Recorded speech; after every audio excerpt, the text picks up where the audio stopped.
Estamos aqui hoje com mais uma Dona RHCast e hoje os nossos convidados são sócios da Evolução Auditoria. Muito prazer, Alexandre Ferretti, Jefferson, é um prazer imenso estar aqui com vocês. Eles que também prestam serviços aqui para a Dona RH na parte de auditoria.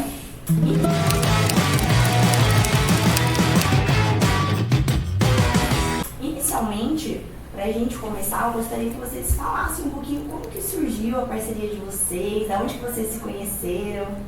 Opa, vamos lá. Bom, primeiro eu quero agradecer aí a Adonai, Edu, Thalissa. Prazer é nosso. Agradecer vocês aí pela oportunidade de falar um pouquinho da Evolução e do trabalho que a gente vem oferecendo para os clientes. A Evolução surgiu no final de 2010, né? A formação original da empresa não era essa, eram outros 3 sócios, eu fui convidado para ser um 4º sócio. Na época, um deles saiu e então a empresa voltou a ter 3 sócios comigo e eu saí da empresa que eu trabalhava em 2012, a empresa continuou no final de 2010, 2011, ainda bem de forma inicial, começando, com pouquíssimos clientes. E em 2012 eu saí da empresa que eu trabalhava na época, era a Ernst Young, e por volta de abril, maio ali, eu comecei a trabalhar full time na Evolução. E a empresa veio, a empresa continuou, e em 2018 eu tive a oportunidade de conhecer o Jefferson, por meio de um amigo em comum, né? Ele comentou muito bem do Jefferson, o Barbosinha, já vou entregar o apelido dele aqui já. O Barbosinha, na época, ele falou, né, esse amigo, não, liga lá pro Barbosinha, que o Barbosinha é muito bom, e eu não sei que momento que ele tá lá na empresa que ele tá. E o Jefferson, ele começou a nos apoiar, eu digo nos apoiar porque ele era muito para a empresa, né? Então ele veio como um apoio e um sócio já, né? Assim, e aí, quando foi no comecinho de 20, antes da pandemia ali, o Jefferson já estava full time na empresa, já como sócio, e estamos até hoje, né? Na época eu tinha um outro sócio, ele saiu da empresa, o Jefferson substituiu ele. E fala um pouquinho da sua história também. Conta pra gente, Barbosinha. Mas não foi porque a sua história é muito longa, né? Não, pô, que isso? Cabelos grisalhos. Cabelo grisalho aqui só engana. A gente marca uns 5 podcasts pra contar. Tem que ter 3 episódios. Não só a apresentação do Jefinho. Só engano.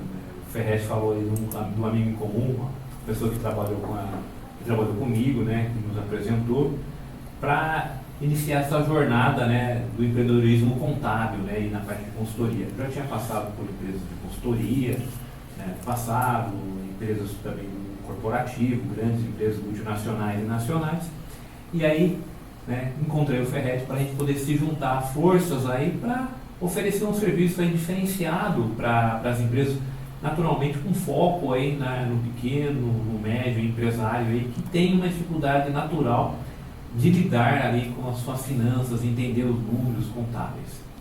Então, só para poder resumir aí um pouco dessa jornada aí. Qual que é o nosso core, né? No início era um trabalho de auditoria e contabilidade mesmo, BPO contábil que a gente fala, né? Então, nós entregávamos lá a folha de pagamento, os impostos para o empresário pagar. Esse tipo de trabalho ele foi vendido na época final de 2014 e desde o início de 2015 a Evolução é uma empresa especializada em auditoria e consultoria. Então nós fazemos auditoria e consultoria, que não é a mesma coisa, tem muita gente que confunde, tem um foco diferente, tá? Mas esse é o nosso core business hoje. E a formação de vocês é na área de contabilidade, além de outras especializações, né? Eu diria assim, de maneira exagerada, né? Eu fiz o técnico, fiz a graduação, depois eu fiz pós-graduação também, tudo na área de contabilidade. Então, apaixonado por números. A matéria-prima do auditor é a contabilidade. Ele tem de ser formado em ciências contábeis. Né? Legal. Eu fiquei curioso agora, você comentou, Ferretti, qual que é a diferença em auditoria e consultoria? Até para o pessoal em casa que está assistindo a gente, acho que gerou aí uma pulguinha. Gera mesmo, é comum, né? A auditoria é um trabalho regulado, existem diversas normas que tratam sobre auditoria. Então, vou dar um exemplo já fazendo um pouquinho do jabá da evolução. Por exemplo, BYD, que é a empresa do carro elétrico, né? que cresceu muito no Brasil, é um cliente nosso de auditoria. Legal. Por que a BYD faz auditoria? Porque ela precisa reportar para os sócios na China.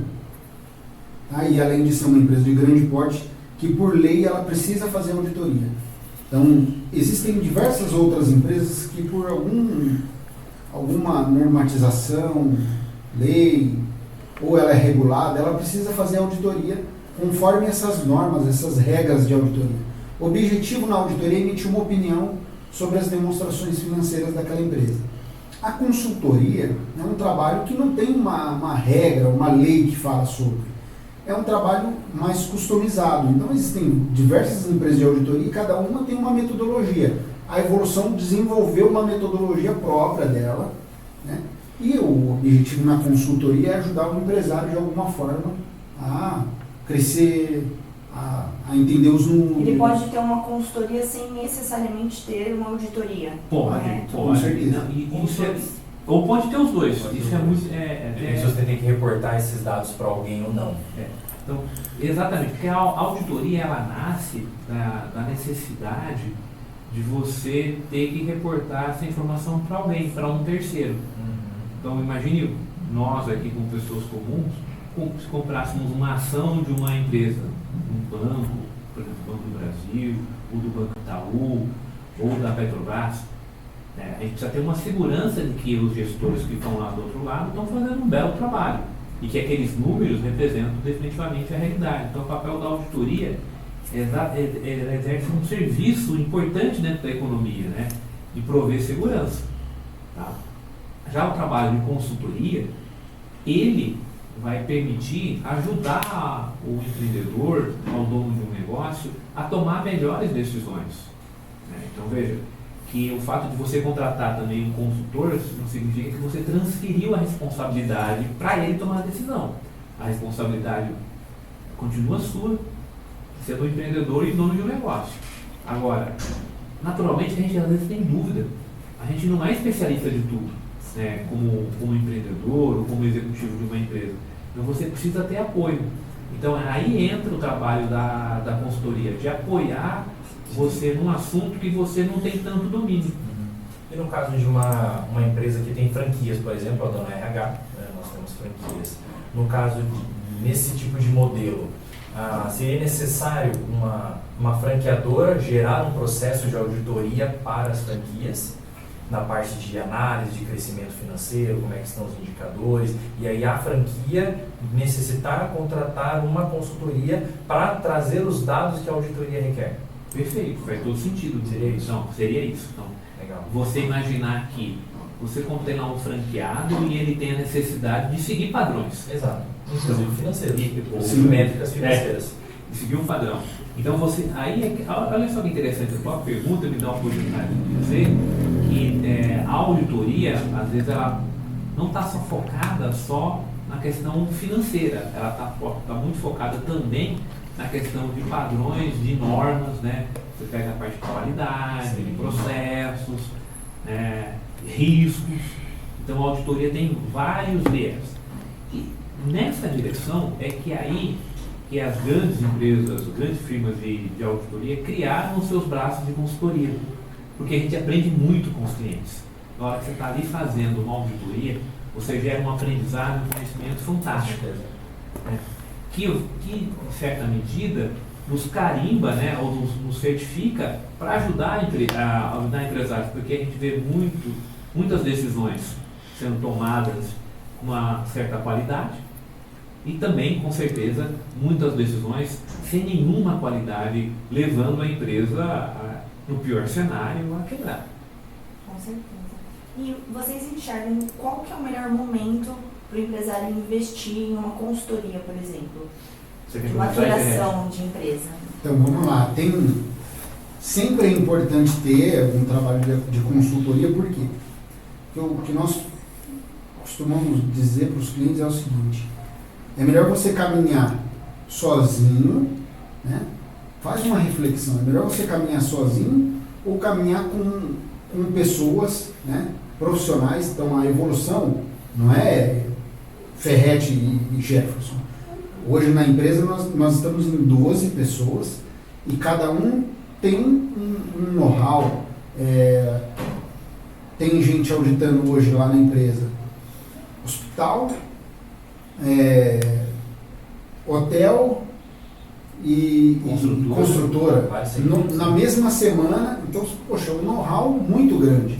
Então é melhor você andar sozinho ou andar com essa turma te apoiando.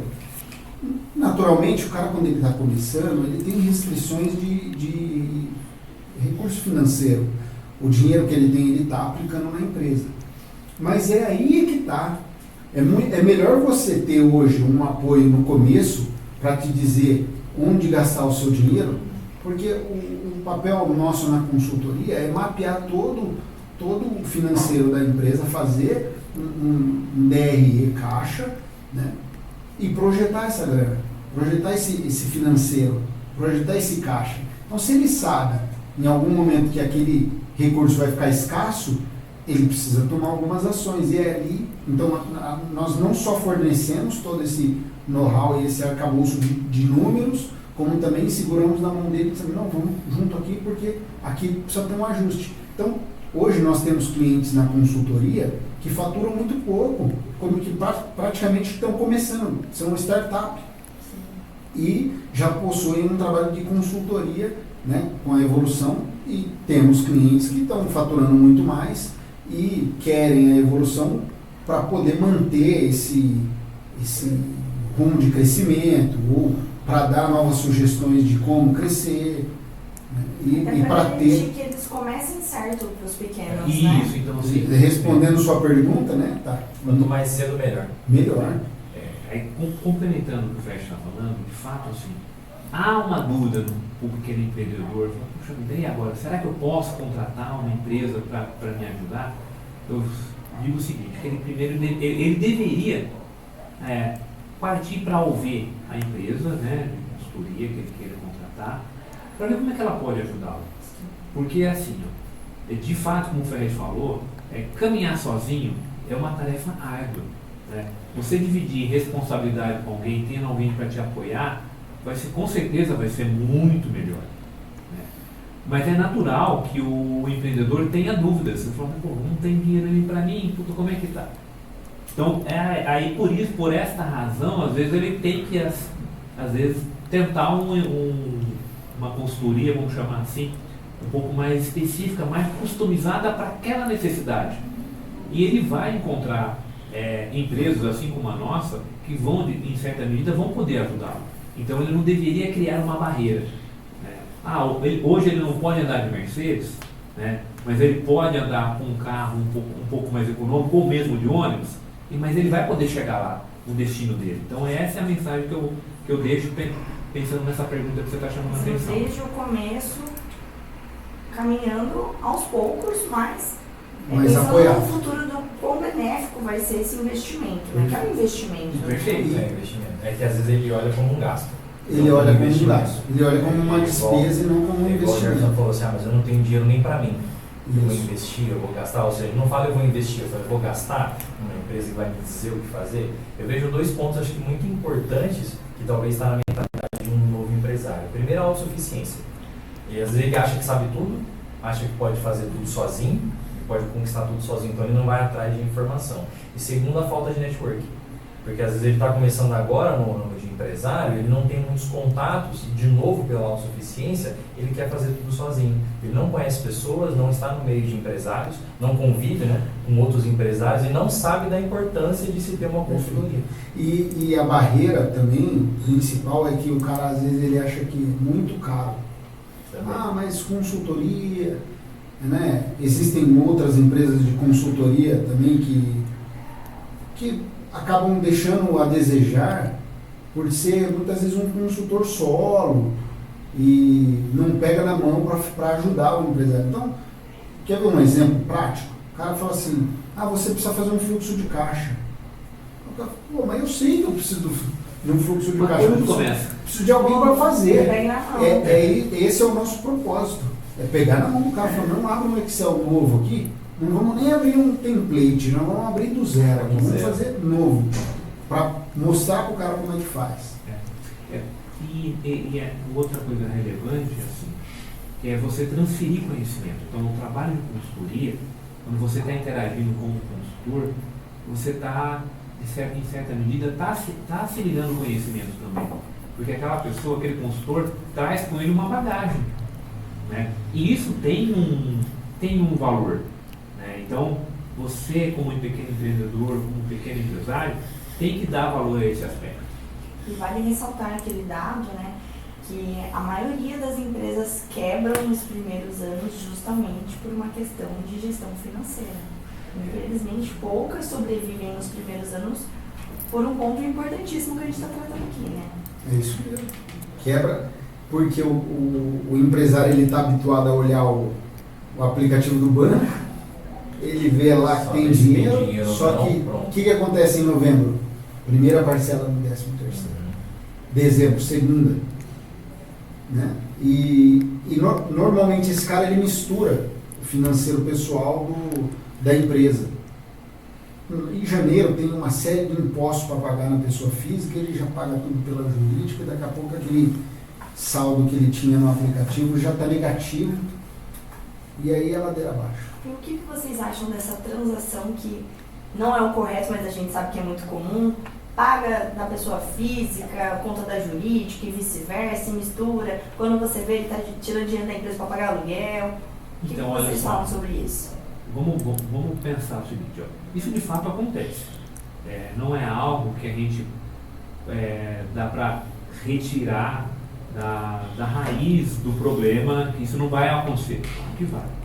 Agora, dentro da contabilidade, né, isso é um pilar fundamental da organização financeira de uma empresa.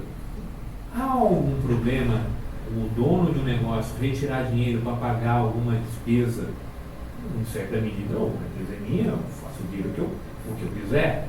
Por outro lado, você precisa ter consciência do que você está fazendo. Então, pera lá, essa despesa que você pagou aqui, esse aluguel, né, ou essa viagem, não tem nada a ver com o teu negócio. Então, é uma retirada sua. Então muda a classificação.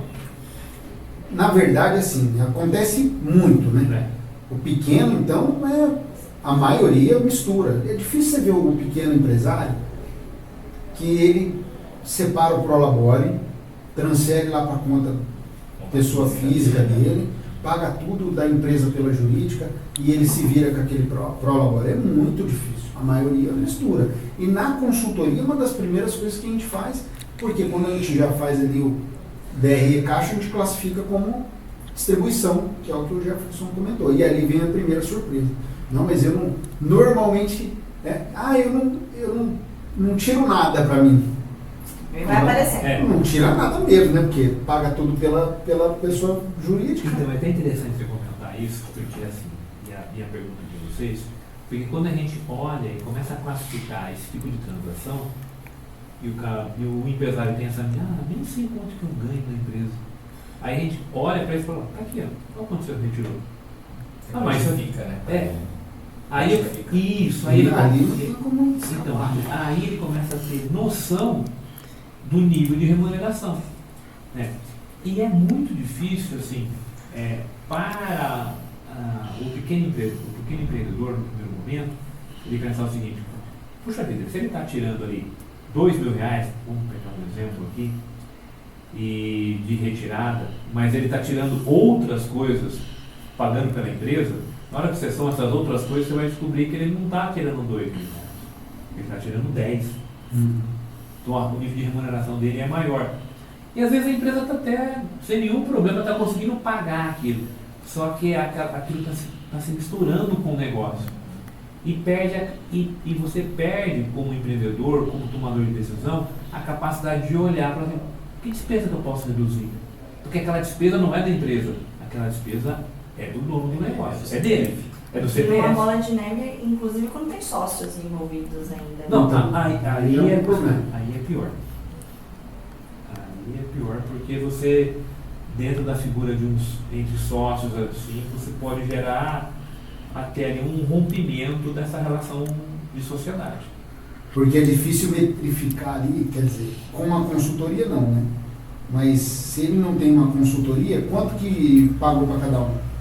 O aluguel de um é maior do que o do outro. Não é o mesmo valor, né? Aí na hora de prestar contas, como é que É faz? difícil ser justo, né? Então, quando tem uma consultoria que faz essa medição igual nós fazemos, entrega esse resultado, a gente sabe quanto que é de cada sócio. E vocês têm, acredito que vocês têm esse número, né? Qual seria um percentual aceitável ou limite para que um dono de uma empresa ele possa fazer uma retirada de prolabore? É um percentual referente a faturamento? É um percentual referente a lucro? Qual seria Puta, excelente ponto pergunta, legal? né? Boa pergunta. Não. Não, excelente mesmo. E assim, é difícil de respondê-la de uma maneira bem objetiva e direta. Por quê? Eu acho que o pessoal de casa, os empresários de casa estão querendo saber dessa informação. Por quê? Porque cada negócio tem uma margem e no final do dia uma lucratividade no final, na última linha. Então a gente precisa perceber qual que é essa estrutura, qual que é essa característica. Então vamos exemplificar aqui. A empresa tem um faturamento de 100 e ela tem uma margem de 40. Quer dizer que ela fatura 100, custo 60, ganha lucro 40. E aí ela tem despesa de 10.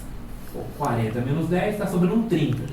O quanto que ele pode retirar desses 30 para ele? Né? Veja, esse 30 aqui pode ser 30 mil, pode ser 30 milhões, pode ser até 30 bilhões. Né? Então, excelente, né? Então a magnitude vai depender um pouco do negócio. Eu diria o seguinte, que no primeiro momento, né, você tem que ter um orçamento da empresa, do negócio, para saber onde você vai investir esse dinheiro, né, para começar a definir o nível de remuneração. É claro, você como pessoa física tem suas necessidades básicas, então você deveria também fazer o teu orçamento para pessoal, para olhar e falar, bom, pera cá, deixa eu olhar aqui, quanto que eu preciso? Vamos imaginar que você precisa de 10, né, para fazer sentido as suas despesas, a sua estrutura de despesa ali, porque tem que pagar aluguel, porque você ainda não tem uma casa própria, tem as despesas do mês, tem que pagar a escola de filho. Opa, a empresa está ganhando 30, eu vou retirar os 30 para mim? Não, eu só preciso de 10. Porque se está ganhando 30, o pequeno empreendedor, eu falo, não, eu quero tudo meu, não é? Por que eu não posso ganhar? 30? Não tem onde gastar, Sem me gastar, sobrou. sobrou. Então, a gente primeiro precisa fazer essa reflexão. Dos dois lados tem que ter um orçamento para definir aquilo que é viável, porque tem até uma brincadeira que a gente gosta de fazer, assim, não adianta a empresa ser pobre ou o dono ser rico ou vice-versa, tem que ter um equilíbrio. Sim. E não tem métrica, certo? Percentual fixo. Não tem porquê, vou te explicar. Então vamos lá. O Jefferson acabou de dizer, o cara tem 30% de margem líquida, é um belo de um dinheiro que sobra para ele no final daquele mês. Só que o mês que vem tem uma rescisão. Mês que vem tem o 13º. Então, se ele não tem esse budget projetado, que mostre para ele que aquele caixa está sendo acumulado e ele vai ter sobra de caixa daqui 1, 2, 3 anos, então ele na prática, o cara olha lá e distribui lucro. Mas a melhor forma de fazer não é essa. O que a gente recomenda para os nossos clientes é distribuir o excesso de caixa. Qual que seria o excesso de caixa? Nos próximos 2 anos, o seu caixa está demonstrando que vai acumular, então a métrica não seria um percentual sobre faturamento ou lucro, seria quantos meses, por exemplo, ele tem de despesa e custo no caixa. Então se ele tem, por exemplo, uma média de 100 mil reais de custo e despesa todo mês, e o caixa dele está com 200 mil, ele tem 2 meses de custo e despesa no caixa. Ou seja, se ele não receber nem R$1, durante 2 meses ele paga todo mundo. É um tempo suficiente para ele fazer um plano de ação. né? Ele revê o negócio dele. O que a gente ouve muito é que, na verdade, o faturamento ele é ego e o caixa é rei, né? É isso aí. Tem que olhar pro caixa. O faturamento é ego, o lucro é sanidade e o caixa é realidade. É de... E de fato, assim, quando a gente olha para essas perspectivas, a gente sempre fica se perguntando qual o melhor parâmetro, né? Um parâmetro, né, que você poderia pensar, né? Veja, eu falei de 30, está falando no 30 lá, no final, que é uma margem líquida de 30%, é uma margem razoavelmente excelente, fantástica, né? Fantástica. Uma terceira parte dela, um terço dela ir para o sócio, parece factível. E essas outras duas, né? Opa, peraí, deixa eu manter isso daqui, né, rentabilizado dentro do negócio, até para ter oportunidades de reinvestir no negócio. E a gente poderia pensar assim, ó, quando uma empresa tem sobra de caixa, né, a primeira coisa que ela deveria pensar é o seguinte: aonde eu posso investir para melhorar o meu negócio, para gerar perenidade para o negócio. Se não existe oportunidades reais de investir para que possa gerar mais resultado, então aí sim, né, dentro de uma política, faz sentido você distribuir o resultado. Mas se pensa em perenidade do negócio, faz bastante sentido você, vamos lá, quero 3 partes, né, desse exemplo que eu dei. Que é o mais comum, né? Muita gente usa distribui, mas você diz assim, 3 partes, quando são 2 sócios, né? Isso, não, mas vai ficar num terço da então, empresa, mas né? imagine que se desse 30, você tem 3 partes, né? O 10 seria para o sócio, os outros 20 para a empresa, porque Sim, é como você... 2 terços, 2 um terços. terço na empresa. Mas vocês acreditam que o pequeno e o médio que está começando, ele tem essa mentalidade? Então, ele não tem... Por isso que ele precisa ter consultoria. Para poder Você tem levar que essa... contratar a evolução. Por isso que ele precisa ter alguém para apoiá-lo. Vamos lá, o que é o pequeno e médio empresa? O pequeno empresário? Normalmente é um cara que estava no mercado, sabe muito bem fazer aquilo. O cara ele trabalhava numa empresa de telecom. E ele sai para oferecer serviços de telecomunicações. E ele conhece muito bem daquilo. Mas lá na empresa tinha um departamento de marketing, né? Financeiro. Tinha um financeiro. Um RH. Ele não precisava se preocupar com férias, 13º, tipo, o RH cuidava disso. Tinha uma empresa que fazia lá seleções, né? E agora ele tem tudo no guarda-chuva dele. Inclusive o financeiro. E as contas da casa dele estão chegando também. Então, veja só, quando a gente pensa no pequeno empreendedor, né, no pequeno empresário, quando está começando o negócio, é desafiador. Não dá para tampar o sol com a peneira e dizer que não tem desafio e que logo de início ele vai conseguir separar, fazer as separações. Não é verdade, porque essa tem uma frase que o Red gosta de falar, é da mão para a boca, né? Então, é realmente desafiador. Por quê? Porque ele tem que batalhar por clientes, ele tem que batalhar para contratar gente, para pagar funcionário. Então, tem ali um desafio. Então, essa superação desses desafios, por isso que a gente está chamando a atenção que é importante você pedir ajuda para alguém. Porque, como o Fred colocou, às vezes você tem ali sua expertise focada no negócio. Então, você sabe fazer bem aquilo. Mas tem outras demandas, né, que você não sabe fazer bem. Seja como contratar, seja como demitir um funcionário, seja como fazer a gestão ali do caixa. Puxa vida, como é que eu precifico o produto?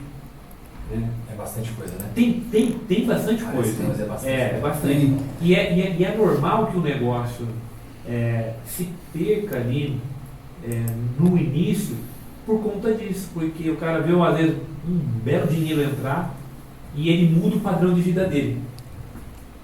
Vai lá, compra um belo carro. Brilha os olhos, né? Brilha os olhos. Dinheiro ali parado, né? Isso. Então a gente entra num aspecto que a gente estava até conversando um pouco no bastidor, que é o pequeno empresário lidar né, com o mindset dele. Ele falou, o que eu posso fazer? Como lidar com o dinheiro? Então a questão da ajuda, né, hoje todo mundo em certa medida precisa de alguma ajuda, né, para a gente lidar com as nossas emoções, às vezes é para um psicólogo, um terapeuta, né? Não é diferente, o dinheiro faz com que a gente mude as nossas emoções. Quando você está ali desesperado, né, para fazer ali um pagamento, ou está sobrando dinheiro, vamos festejar, vamos brindar. Então tem que ter um certo cuidado com isso. E quais seriam os erros mais comuns que vocês verificam nessas empresas? Na questão da gestão financeira, o que vocês falam? Putz, esse erro acontece quase vamos lá. sempre. Qual que é o primeiro erro de um empreendedor? Né? Ou mesmo grandes empresas, é tomar decisão sem olhar para nenhum dado, que consequentemente a soma dos dados, você vai ter ali uma informação. Então, é tomar decisão sem olhar para os dados, sem olhar para frente e fazer uma análise de sensibilidade de risco. Então, esse é um erro primário, né? Ou seja, assim, eu tomei. Mas por que você acha que ia vender? Não, eu confiei. Confia. Não tem uma lista, né? De ranking, mas continuando isso que o Jefferson comentou, um exemplo é o cara ser muito otimista e já imaginar que o negócio dele vai... A gente vê isso na consultoria, o cara fala assim, não, eu vou contratar aqui X funcionários, vou comprar um carro para a frota, vou contratar uma empresa de marketing, vou fazer isso, fazer aquilo, e ele já está imaginando que vai dar tudo certo. Então, quando a gente faz esse orçamento projetado e vê o quanto o caixa vai suportar, muitas vezes não dá conta. Mas aí fala, cara, talvez o caixa não dê conta de fazer tudo isso. Você tem duas opções, ou diminui algumas despesas ali, né? Corta algumas despesas, diminui, você estava querendo comprar um carro zero, não vai ter como. Compra um carro um carro usado, ou você está querendo contratar uma empresa de marketing, mas talvez você não vai ter essa verba. Então, a gente ajusta isso para que ele não sofra. Muitas vezes a saída é pegar um dinheiro no banco, não tem problema nenhum. Só que ele precisa saber se ele vai conseguir pagar.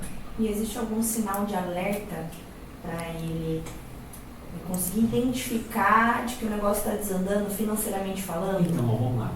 Tem algumas coisas, né, voltando na tua pergunta e respondendo essa também, que um negócio deveria tomar cuidado. Então, por exemplo, quando que termina uma venda? Só termina quando a empresa recebe. O dinheiro está no caixa. O dinheiro está no caixa. Então, não adianta só faturar, né, que é o que você tinha comentado lá, ou o faturamento você tem que receber. Tá? Então, tem que tomar um certo cuidado com isso. E isso é um sinal de alerta o pequeno empreendedor. Eu faturei e tal, né, mas não recebeu do cliente, porque às vezes ele foi lá, pegou aquela nota fiscal, foi lá, descontou no banco, né, mas se o cliente não pagar, quem vai ter que pagar? É a empresa. Tá? Então ele tem que tomar. Esse é um sinal de alerta. O outro sinal é pensar assim, poxa vida, eu estou precificando aqui o meu produto, né? Estou tendo margem, a margem é positiva, né? E aí eu gosto sempre de pensar assim, sempre no conceito de margem de contribuição. Então, para quem é da área, vamos dizer assim, é fácil de entender. Mas para quem não é da área, precisa pensar assim, eu tenho uma receita. Qual que é o custo direto daquele produto ou serviço que eu estou prestando? Eu sou prestador de serviço, tenho minha mão de obra. Tá bom. Então, receita menos a mão de obra gerou uma margem. Então, aquela margem ali é o que a gente chama de margem de contribuição. Né? Mas tem que pagar uma comissão para o vendedor. Então aparece uma despesa que também já está conectada.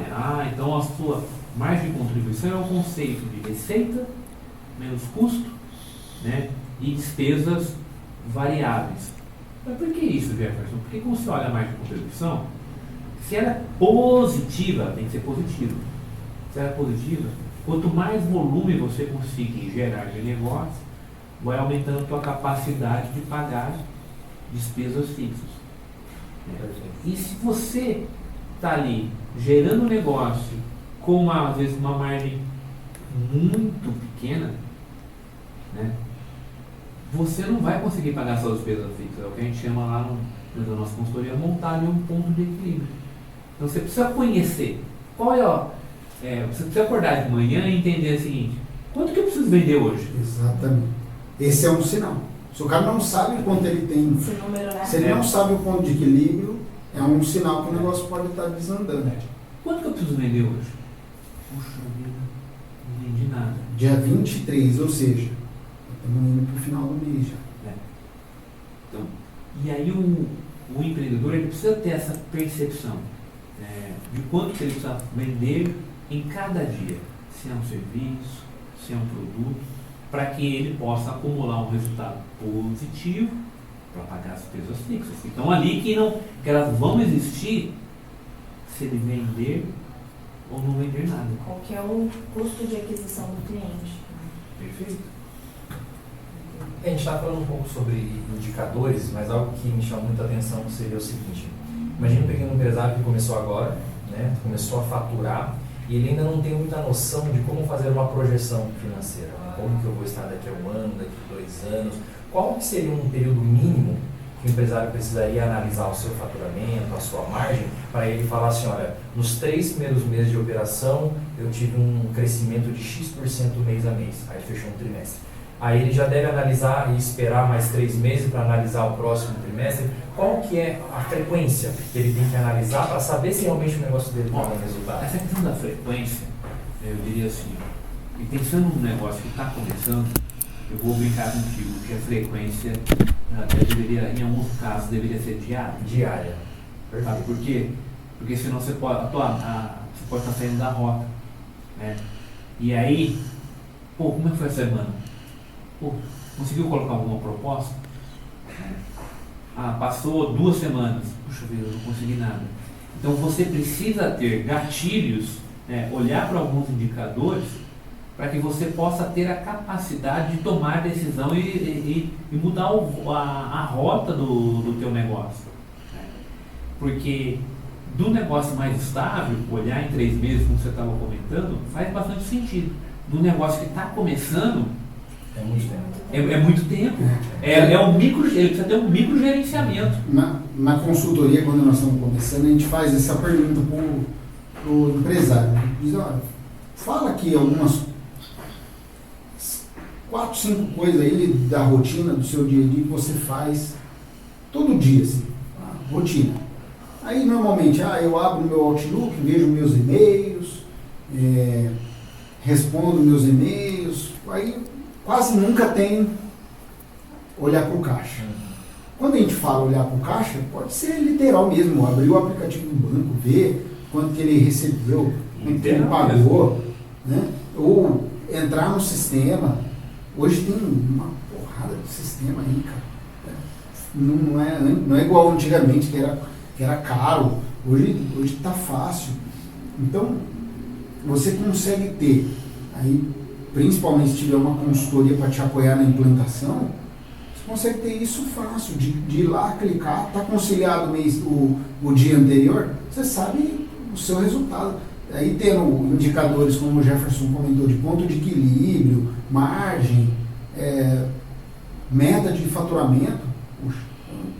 Então, em tese, essa deveria ser uma das atividades do empresário ali, do pequeno e médio, né? Aí voltando na pergunta, né, então, só despesa fixa está crescendo muito logo no começo do negócio e as receitas não estão crescendo, então é um sinal de alerta, porque você está aumentando está enchendo a tua estrutura. A gente costuma falar isso do ponto de vista conceitual, é um alto risco, é uma alavancagem operacional. Então você tem o fato de você ter um custo fixo muito alto, ele te gera um alto risco de quebrar. Então, ou aquilo que te alavanca, te joga para frente, também pode te jogar para trás. Então, vamos pensar assim, vamos pensar num pequeno empresário que foi lá e fez um aluguel de um espaço. Né? Porque não tem. Seja um prestador de serviço, vamos pensar aqui num salão de beleza. Tem um aluguel para pagar. Então, quantas cortes de cabelo, quantas unhas, né, manicure, eu vou ter que fazer na semana, né, e no mês para pagar o aluguel. Tá, veja, vamos pagar o aluguel, não estou nem falando ainda das outras coisas. Né? Então, nesse aspecto, a estrutura de custo fixo, eu costumo dizer que ela é aquilo que te alavanca para cima ou pode te alavancar para baixo. Por que isso, Jefferson? Porque se você tem um espaço grande, você pode colocar um monte de gente lá dentro. Mas como é que eu posso ser grande se eu estou começando ainda? Então você tem que dar um passo de cada vez. Um problema que esses dias eu ouvi um podcast do Marcos Marques, vocês devem conhecer, e ele falou uma frase que eu gostaria que vocês analisassem, que é melhor você não analisar dado nenhum do que você analisar um dado errado. O que vocês acham? Sem dúvida. O dado, se você não analisa nenhum dado, né, talvez o que você esteja fazendo esteja certo. Agora, imagina você analisar um dado errado. Pode te levar para o buraco. Fazendo uma analogia, né, quando você está dirigindo um carro, imagina que você não tem a velocidade. Mas você tem uma percepção. Você tem uma noção. Você está. Cara, você já dirigiu o carro com o marcador de combustível? Perfeito, eu ia falar disso agora. Perfeito. Não, o marcador de combustível. Eu tinha um carro que ele deu um probleminha na boinha lá. Aquela boinha encharcou. E era um problema crônico daquele carro. Então o que acontece? Ele não vai mais marcando corretamente. Ele marca menos. Você enche o tanque, mas ele não marca que encheu o tanque. Chega num momento que ela cai e é zero. Você enche o tanque, mas não enche o marcadorzinho. Eu não posso nem falar, eu passei por isso uns 2 meses atrás. Estava andando, de repente o carro parou. E eu fiquei na rua. Falei, mas tem combustível. Aí a hora que eu fui descobrir, foi exatamente um problema desse. Eu achei que tinha, porque estava marcando que tinha, não tinha, fiquei na mão. Então, é exatamente. Agora, imagina que é melhor você andar com o marcador no zero ou marcando errado? Zero. No zero. Por quê? No zero você enche o tanque, você fala assim, não, eu enchi hoje e eu consigo rodar pela média que eu estou rodando por dia aqui, 1 semana, 3 dias. Então você tem uma percepção. Agora, se tem um marcador errado, puxa, aí azedou. Uma vez eu fiquei também na rua porque tinha queimado, né, o sensor lá na boia, tudo, não estava medindo nada, e eu comecei a fazer cálculo, né? Eu vou abastecer tantos litros, vou conseguir andar tantos quilômetros, só que um dia eu esqueci que eu tinha abastecido com álcool e não com gasolina. Aí meu cálculo foi pro espaço. Aí eu parei, meu carro parou porque eu tinha calculado errado. Não, é terrível. Então, veja aqui, olha que interessante que a gente está comentando aqui. Será que você, como empreendedor, como empreendedora, não vai fazer cálculos errados? Vai. Um exemplo de um cálculo errado. Vocês comentaram, sei lá, um salão de beleza, por exemplo, né? A mulher vai fazer uma unha, cobra, sei lá, R$120. Eu tenho um aluguel de R$1.200 para pagar. Na cabeça dela, ela pode pensar, se eu fizer 10 unhas, ganho os 1.200, pago o aluguel. Só que a questão é que os 120 que ela ganhou não é líquido. Perfeito, por isso que eu falei, por isso que eu chamei a atenção no conceito de margem de contribuição. Exatamente. Então, quanto que tem de esmalte nesse 120? Exato. Qual o custo? Qual o custo? Está ali direto. Então, eu gosto de usar esse tipo de exemplo porque fica mais viável para o empreendedor e ele ter uma percepção. Fala, aquilo que está direto, não, é o esmalte. Não, tem lixo, né? Tem o esmalte. O que mais? Aí, o cara que é o dono daquele negócio, ele sabe o que tem mais que é direto, está imperceptível. Mas ele precisa de ajuda, alguém que pergunte. Então o trabalho de consultoria, assim como o psicólogo nos faz um monte de perguntas, o trabalho da consultoria é muito parecido. psicologia é a terapia do CNPJ. Exatamente. Uma coisa que acontece muito, o cara ele era um profissional autônomo e aí ele, num dado momento, ele começa a emitir nota fiscal.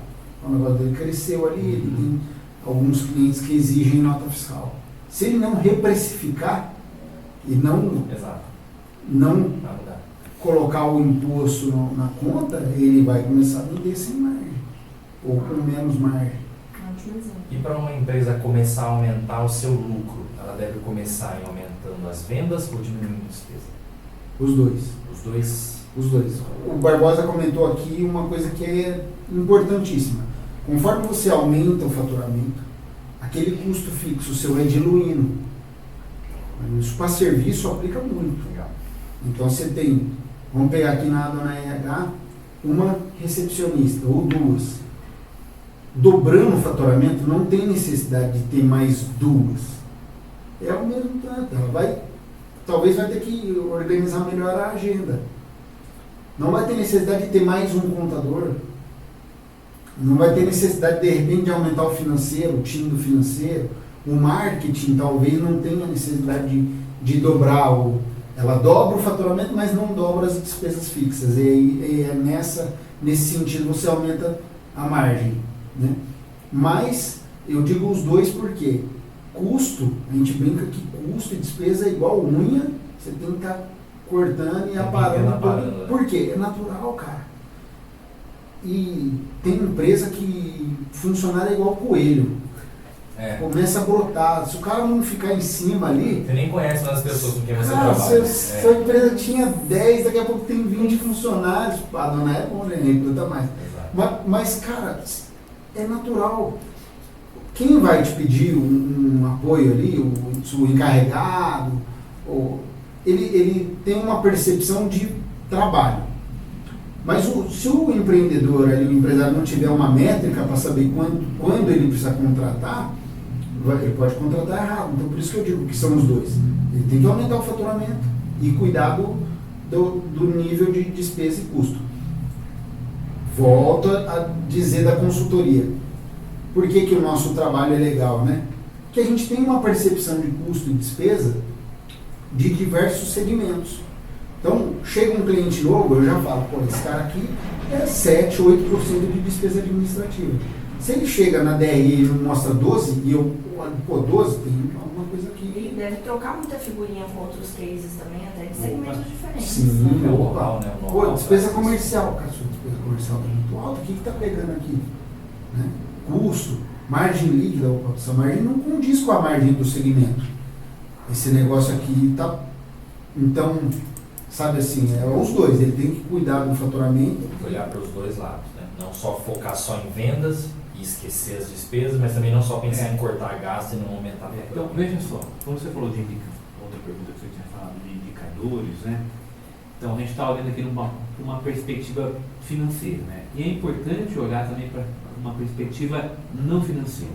Então, o fato das vezes da empresa estar crescendo o faturamento, né, num determinado período, ela precisa entender a qualidade desse crescimento.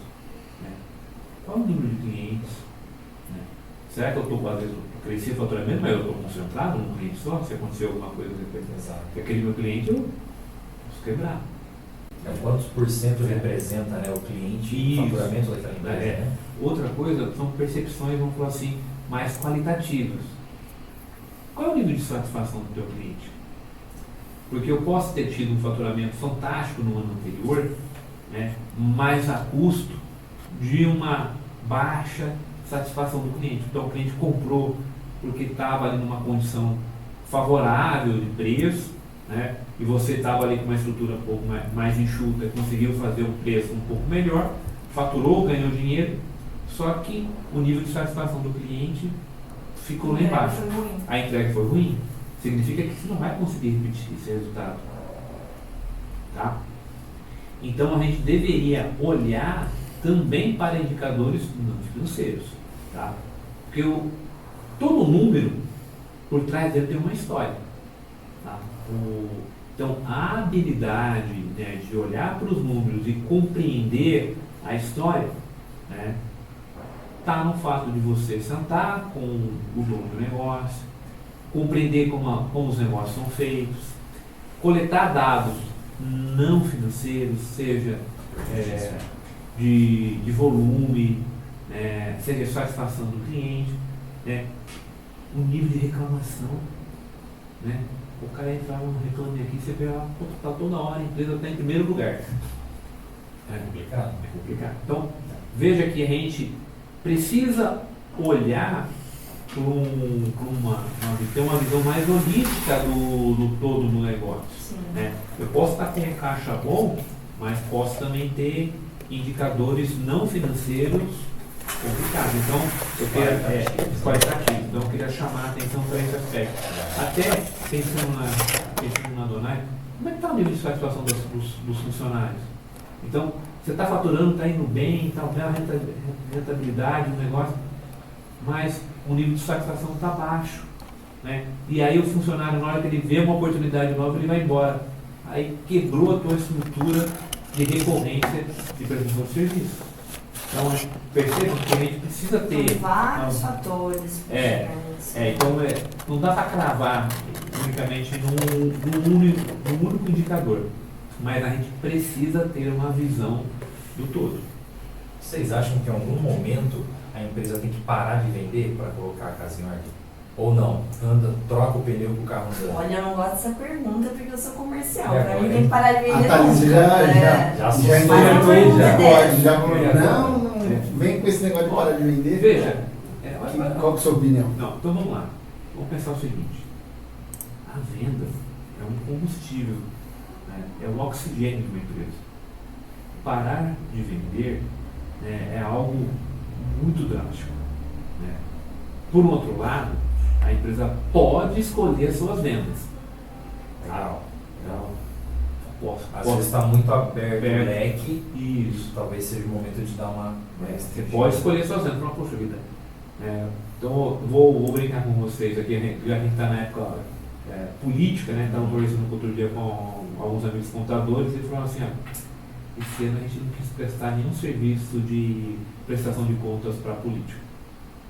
Teve um ano que a gente fez lá mais de 150, esse ano a gente foi lá e aumentou o preço. E não queria pegar. Chegamos lá, meia dúzia, 10 políticos. Por quê? Porque a empresa tinha uma condição para fazer essas escolhas. Legal. Entendeu? Então, eu vejo sobre essa perspectiva. Então, você pode escolher clientes, assim como os clientes nos escolhem. Então, isso é normal.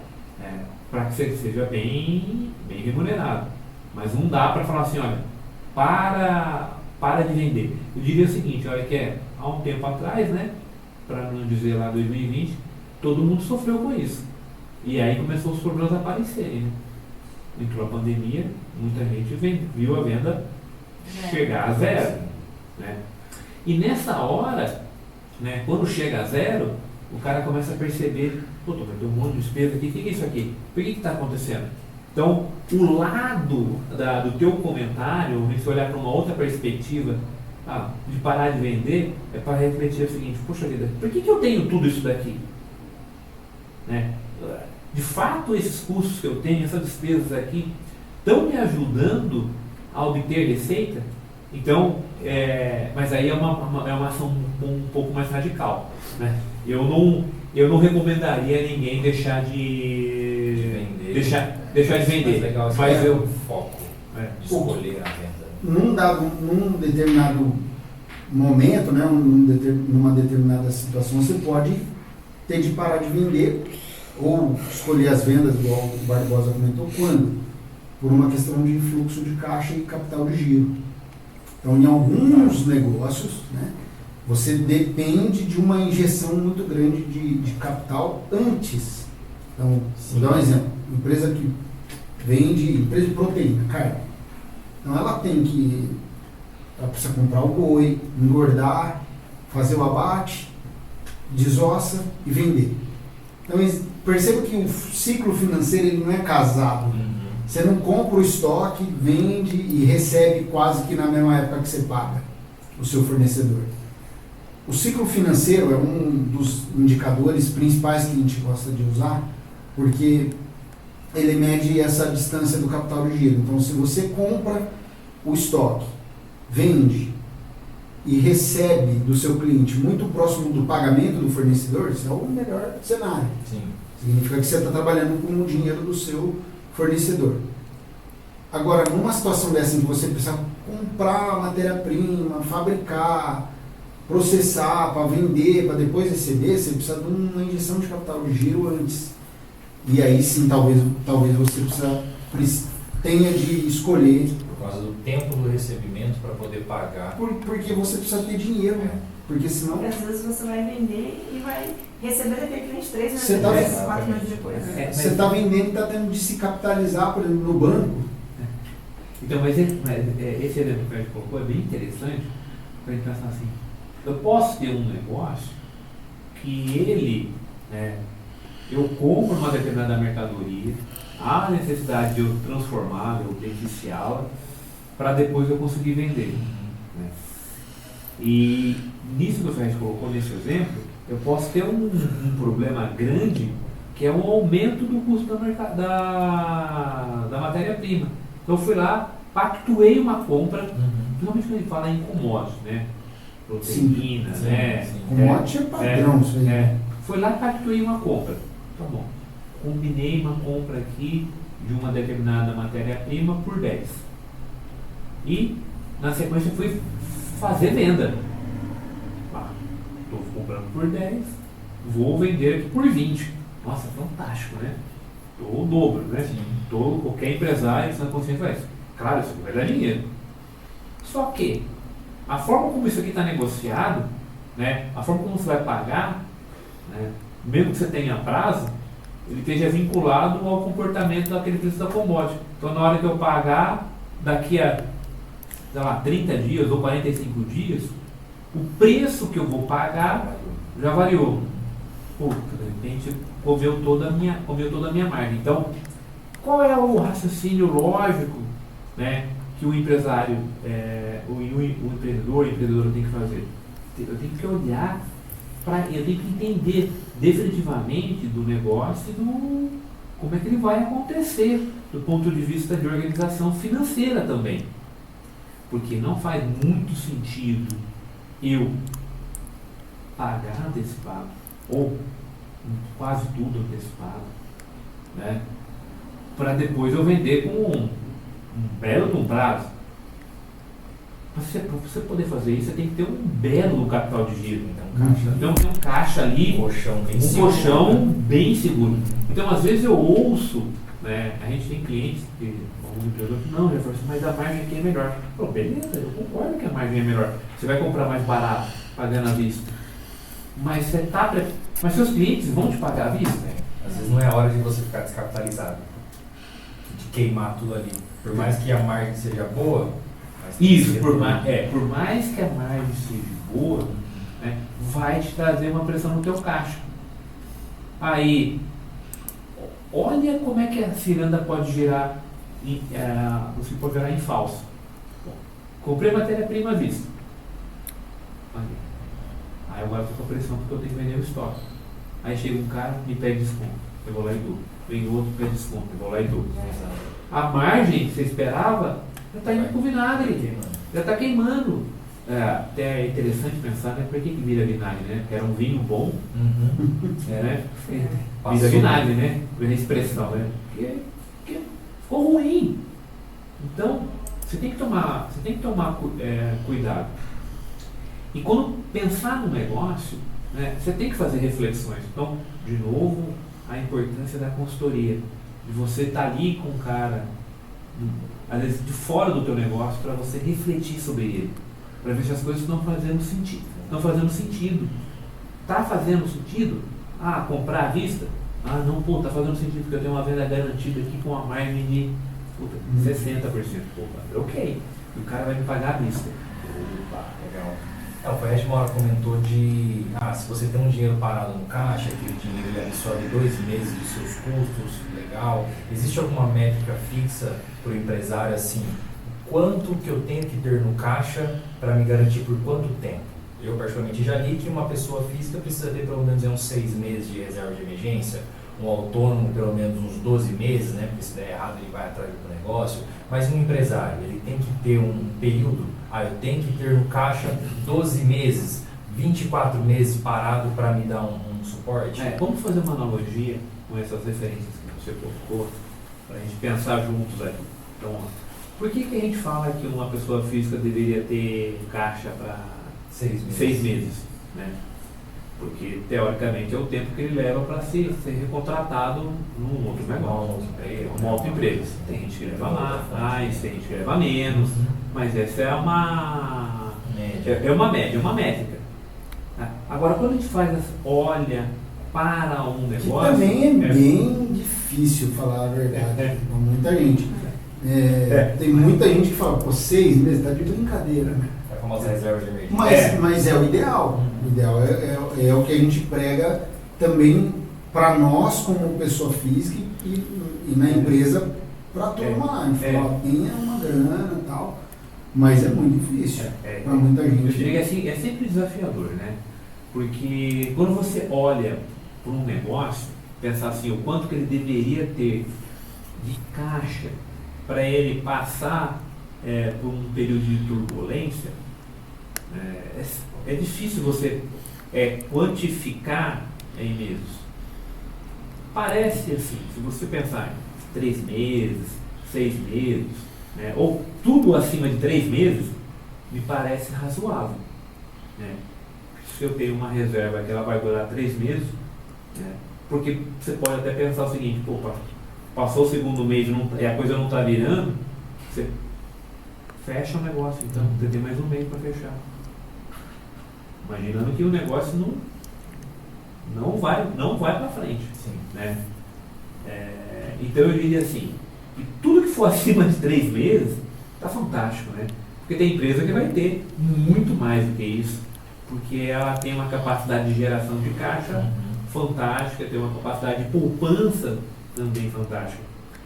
Como pessoa física, né, você falou de 6 meses, eu tinha um amigo que falava o seguinte, que um tempo que ele ia trabalhando numa empresa tal, né, falou assim que ele poderia contratar uma dívida, olha só, um funcionário, que seja igual ou menor que os 40% que são de garantia dele. Fantástico. Entendeu? Então é o seguinte, comecei a trabalhar hoje, ganho R$1.000, né? Ganho R$1.000. Pô, quanto que eu vou ter de fundo? 80, né? Depois qual é a dívida que eu posso contratar? 40% desse 80, no máximo. Agora, é claro, quanto tempo mais você vai trabalhando, Uma boa conta. você vai, mas era uma conta interessante. Quando eu comecei a trabalhar, ele falava isso, eu falei, tem bastante sentido, né? Porque você está pensando assim, ó, vai acontecer um fato adverso, né? E eu vou receber algo que eu não esperava, né? Que era uma indenização. Sim. Agora, o empresário tem isso? O empresário não tem.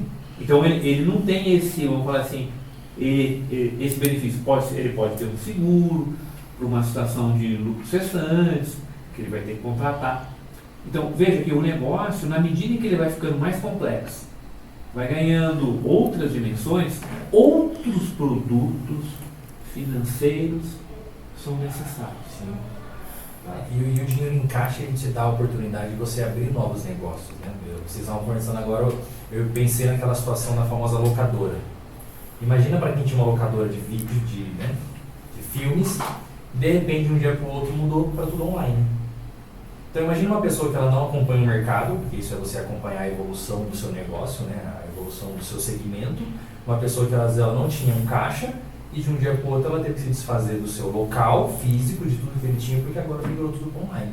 Se o cara não tem um dinheiro guardado, ele não consegue nem reinvestir ou mudar de setor. Olha que interessante o teu comentário, né? Que, veja, o pequeno empresário, o pequeno empreendedor, ele tem que estar antenado às tendências. Exato. Tecnologia.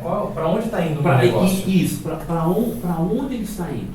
Então, veja assim, que você pode estar o teu caixa, está tudo bem, está tudo fantástico, está tudo bonitinho, mas você não está acompanhando a tendência. Então, lembra, voltando àquilo que eu tinha falado, você tem que olhar para indicadores não financeiros. Então, Quanto você tem de produto novo?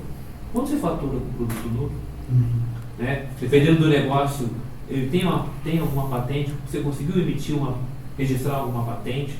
Então tem vários aspectos que a gente pode vislumbrar. Pensa, por exemplo, na Kodak. Sim. Era uma empresa sustentável, ela tinha caixa, fábricas enormes aí.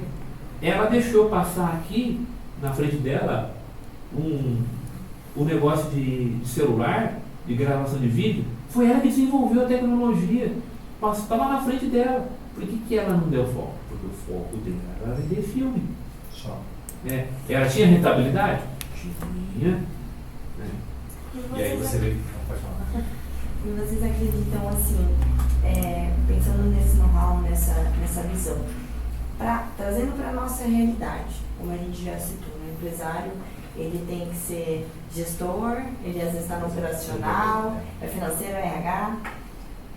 Vocês consideram hoje, como consultores, mais interessante esse empresário investir nele para se capacitar em coisas, em habilidades que ele não tinha anteriormente nessa área financeira, ou contratar já alguém, investir numa contratação de alguém que já vem com esse know-how pronto para ele? Então vamos lá, é interessante essa pergunta, né? E dá a oportunidade de a gente fazer a seguinte reflexão.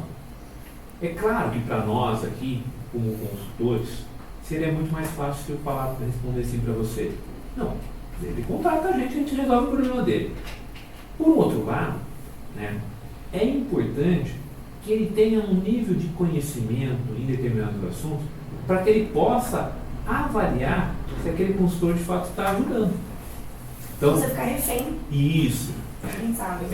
Então ele precisa. Então, assim, em certa medida, ele precisa ter conhecimento específico do negócio dele. Ele tem que estar focado nesse assunto.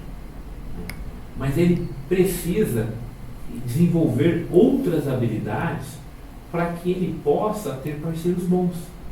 Seja um parceiro bom de consultoria financeira, seja um parceiro bom na consultoria de RH. Então ele precisa estar antenado em outros assuntos para que ele possa definitivamente construir uma rede de relacionamento.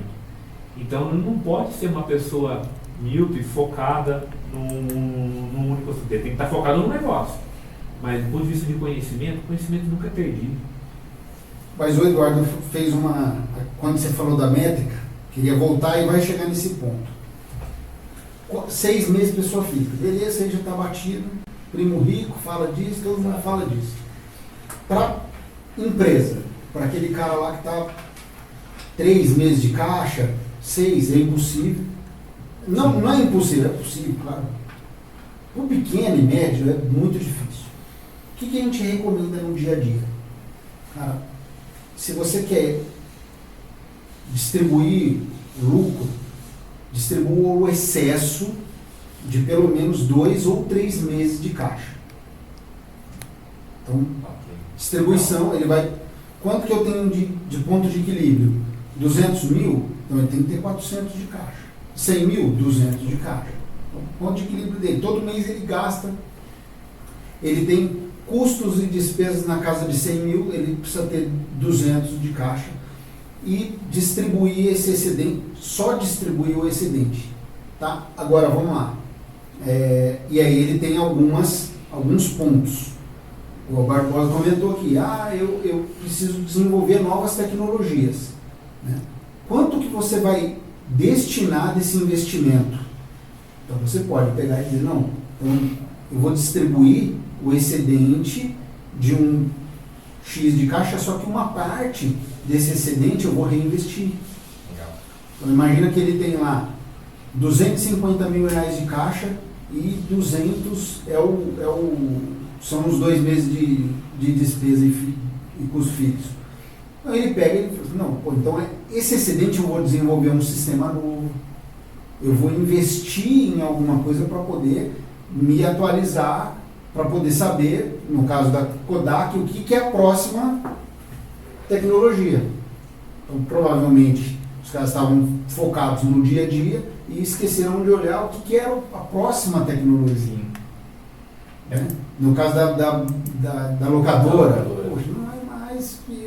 fita, é streaming. Agora é streaming, agora online. Então, só que quanto você vai desenvolver, vai destinar para esse tipo de coisa? Um excedente do seu caixa. Pode ser um valor fixo todo mês que entra ali, também pode ser, é o famoso P&D. Mas no dia a dia do pequeno e médio é mais complicado, cara. Entendeu? Quando a gente fala de P&D, é coisa de empresa maior, né? Que tem. Cara, o pequeno e médio ali, se ele não tiver um excedente do caixa para desenvolver esse tipo de coisa, vou criar uma plataforma para o meu negócio aqui.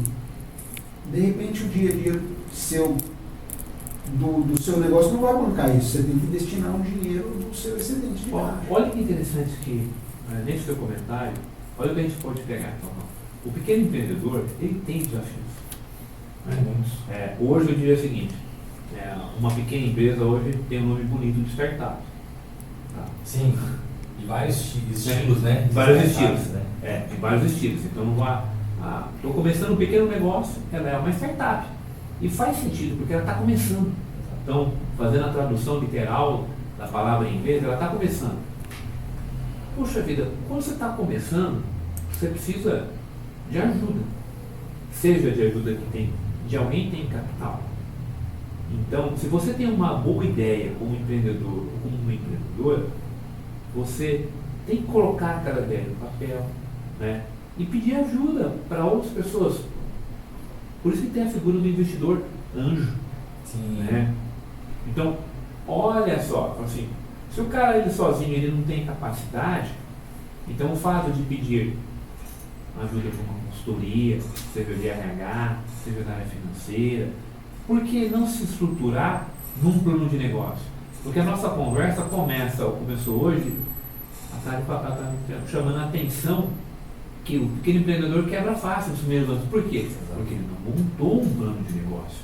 Né? Ele não se... Ele foi na raça, ele não se planejou. Tem cara que vai vencer na raça. Tá? Tem cara que vai vencer. Isso é fato. É nome de livro. Né?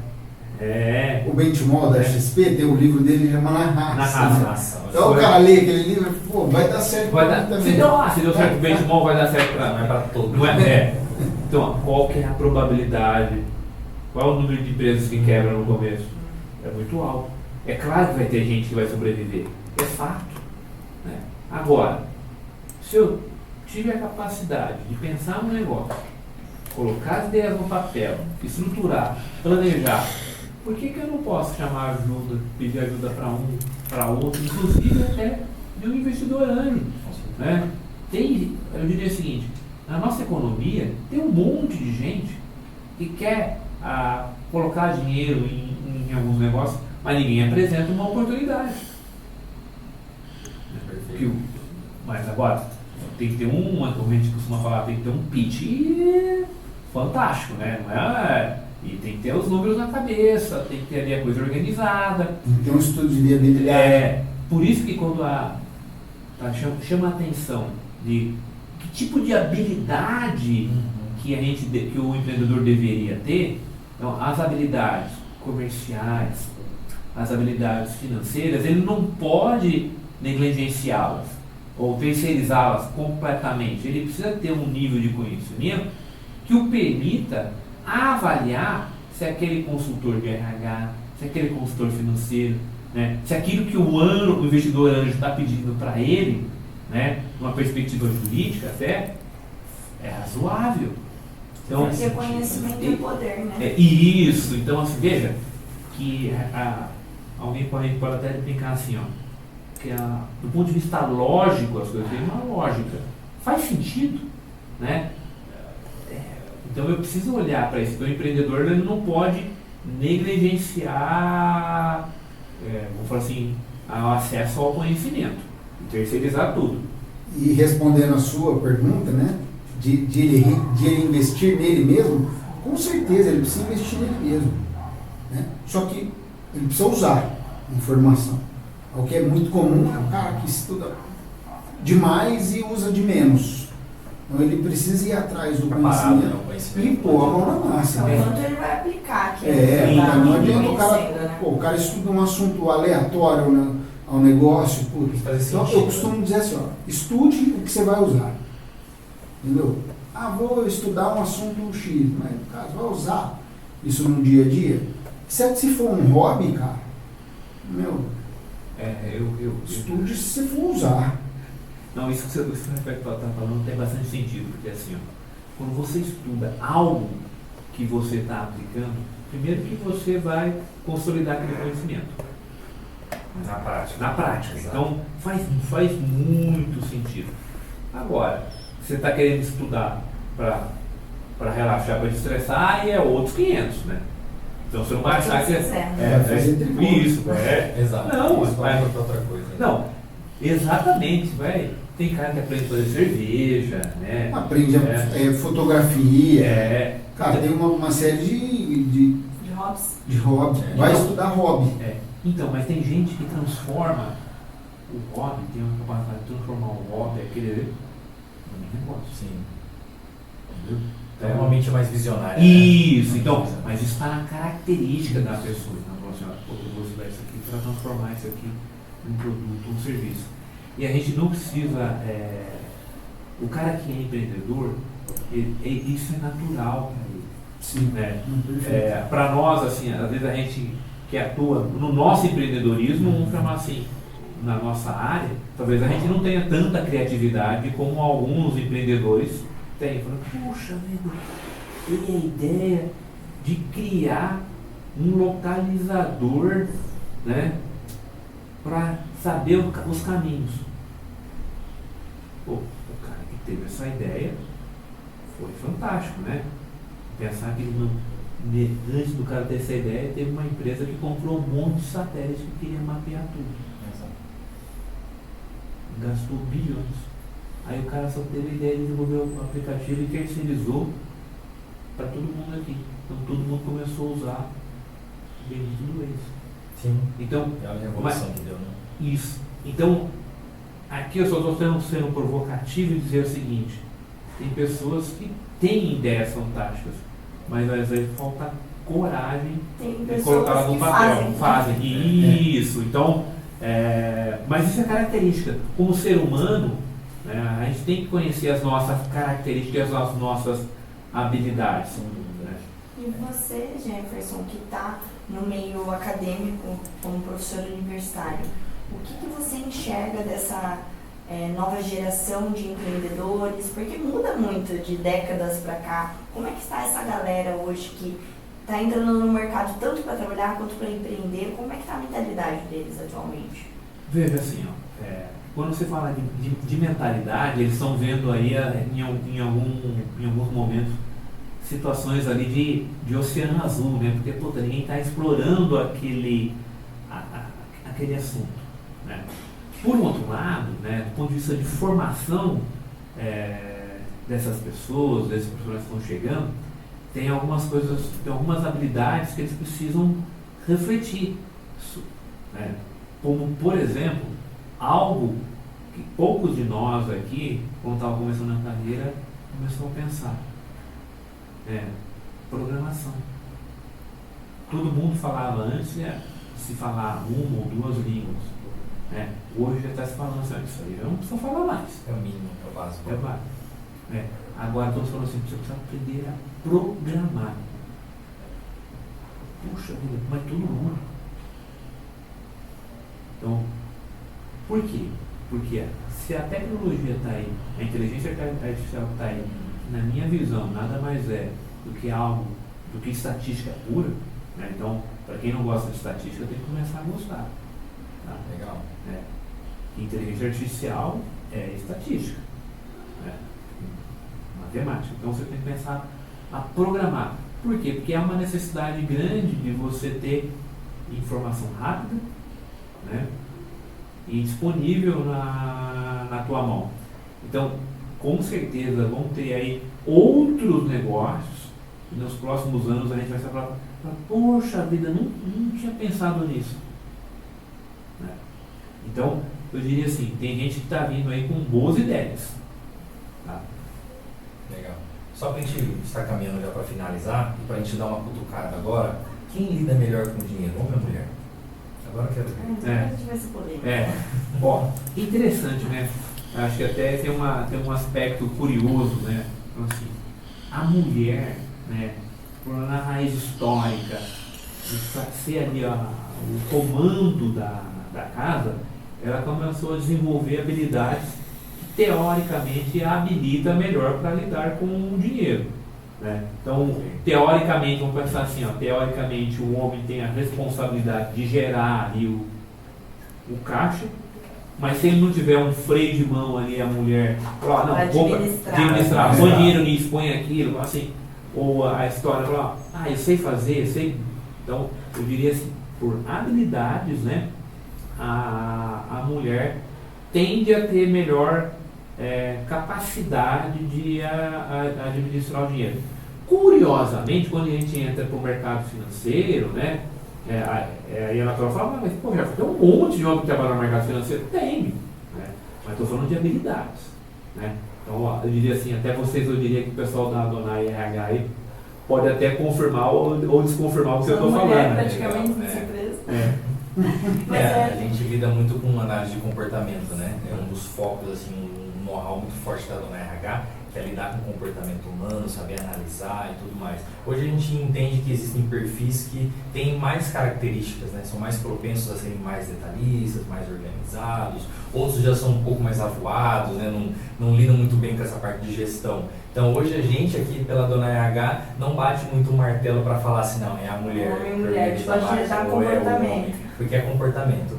Então a gente sabe que existem perfis específicos para cada atividade e esse é um dos focos nossos, né? A gente sempre procura oferecer pessoas, né, entre aspas, para o mercado, especificamente para as atividades em que ela vai exercer. Então, se a gente sabe que uma consultoria está contratando alguém para trabalhar internamente, a gente sabe o tipo de perfil, se é homem, se é mulher, não faz. Mas são as características, os comportamentos daquela pessoa, daquele perfil, que vão direcionar melhor aquela pessoa para aquela área. A gente sabe que uma pessoa de vendas, por exemplo, é uma pessoa mais despojada, mais ativa, mais para frente, né? Fala, gosta de conversar bastante, talvez não é muito focado em detalhes, em organização. Mas curiosamente, se a gente parar para ver os clientes, como a gente estava conversando nos bastidores, entra na empresa, curiosamente, o homem está fazendo o operacional, a mulher está lá no computador cuidando das finanças, né?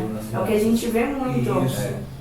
O cara está na linha de frente, mas ela está lá Tem fazendo uma boa contas a pagar, retaguarda, contas a receber, porque tem um freio de mão. Olha que interessante, ó, assim, ó. Pensa num pequeno empreendedor que começou um negócio. Vamos imaginar que um cara perdeu o emprego e tal, e aí começou a montar um negócio. Quem ele vai chamar para tomar conta do dinheiro? Logo, uma parte extremamente importante. Importante, Né? tem que chamar alguém de confiança Com dele. certeza. Então, é natural que ele chame a esposa, né, se não for esposa, a noiva, alguém da confiança dele. Porque ele vai entregar ali, ó, o caixa da empresa. O coração ali. Então, muitas vezes ele vai entregar o Vai- no vai- banco mesmo. vai Ele não entregar. quer ter essa preocupação de ficar provando nada. Só traz o dinheiro para dentro e deixa isso. Curiosamente, assim, ó, eu passei em várias empresas, né? Seja fazendo um trabalho de auditoria, ou mesmo trabalhando no contas a pagar, na hora de nada aprovações, a maior parte dos financeiros, tô falando assim, dali de tomar conta direto do caixa. A maioria era mulher. A maioria era mulher. Tinha Pessoal, homem, fica a dica aí quem está assistindo. Agora tem mulher. Que é uma característica, é uma habilidade. Eu até costumo brincar o seguinte, que você falou como eu também sou professor universitário, costumo brincar assim, que para ser né, do outro nosso segmento da auditoria, costumo brincar assim, a mulher também é mais detalhista, até investigativa, né? A mulher adora fazer perguntas. Tá no DNA. Está no DNA. Eu até brinco, ó. Apesar da nossa profissão, do lado da profissão da auditoria, ela está muito. Tem vários homens, né? Mas as mulheres, quando elas se dedicam, são excelentes profissionais nesse mercado também da auditoria, pela característica que elas têm. Né? E aí eu concordo contigo, eu acho que está muito mais ligado à característica. Se você tem uma característica investigativa, não aceita nada que as pessoas te falam, sempre fica ali duvidando, questiona, procura, vai ali devagarzinho questionando. Opa, você pode ser ali no auditor e naturalmente a experiência de auditoria vai te ajudar a crescer e no futuro ser também um consultor. Legal. Pessoal, foi muito bacana o nosso papo, muito bom conhecer vocês. Aproveitar um minutinho para fazer um merchan, né, da Opa! evolução, que está aqui. E digam pra gente, o pessoal que está assistindo, onde eles procuram vocês, aonde eles conhecem um pouquinho do serviço, arroba de Instagram, site.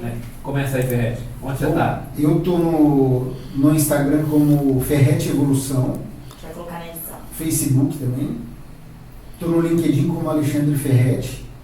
E no caso, a empresa, a Evolução, você encontra ela como Auditoria Evolução no Instagram e no Facebook, no LinkedIn também. Acho que No site também. E nosso site www.auditoriaevolucal.com.br. O do Barbosinha, você mudou o nome. Mudei, rapaz. Olha, o pessoal Arroba Barbosinha É. Evolução. Não, o nome dele não era achado. Agora ele mudou, era Jeff Paulo, não sei o quê. Quando eu criei a minha primeira conta no Instagram, eu criei meu nome completo. Mas ninguém copiar. Faltou Mas ninguém pôr o copiar. RG, né? Faltou colocar o RG. Aí o pessoal começou a falar, pô, aí professor, muda lá, então tá bom. Eu coloquei prof. Jefferson Barbosa, você pode me achar lá no Instagram. No LinkedIn também você me acha lá, Jefferson Barbosa, né? E o pessoal também pode procurar a gente lá. Se você entrar na bio lá do Instagram minha, você vai lá achar o link pro nosso também, pro nosso podcast, pro Instagram também da firma, tá bom? Mas obrigado aí pela oportunidade de a gente Obrigado bater um pela papo. Prazer oportunidade. ter vocês A gente aqui. agradece, foi muito top. Parabéns. E nós temos um slogan, se vocês permitirem, né? Claro. Evolução, auditoria e consultoria, porque não existe acaso no mundo dos negócios. Olha só, show. Pessoal, muito Beleza. obrigada. Obrigado, Valeu. gente. Um Até a abraço. Valeu, gente. Até mais. Fique com Deus aí.